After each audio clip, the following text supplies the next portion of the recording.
It may be known more today as the basis of early internet memes of randomly shouting "ice cream" in large areas thanks to the sequel, but Speedball literally created a genre of what we now call future sports. The super violent combination of American football and basketball was one of the developer, the Bitmap brothers, crowning achievements.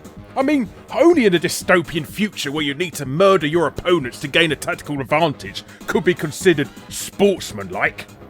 But Speedball and its sequel, Brutal Deluxe, were wildly popular in the UK and Europe, being released on practically every home computer and console at the time. In fact, Speedball 2 is still being ported and remade to modern hardware even to this day. So, seeing this phenomenally successful European game, publishers Sofel, who quickly snapped up the rights to release an NES version in the US.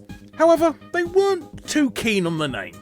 You see, while Speedball doesn't really mean anything in the UK, in the United States, it's slang for a drug mixture of cocaine and heroin, or sometimes morphine, most famous for causing the tragic deaths of comedy legends John Belushi and Chris Farley. Now, at first glance, you'd assume Speedball was one of the many victims of Nintendo's no drugs, alcohol, or religion in games policy. But surprisingly, the Big N were totally fine with the name. It was Sofel themselves. So, in a rather bizarre bout of paranoia, Sofel renamed Speedball to Clashball in the US, as they legitimately thought American parents would think if young Johnny ran up to them asking them to buy Speedball, he was demanding them to buy hardcore, illegal drugs.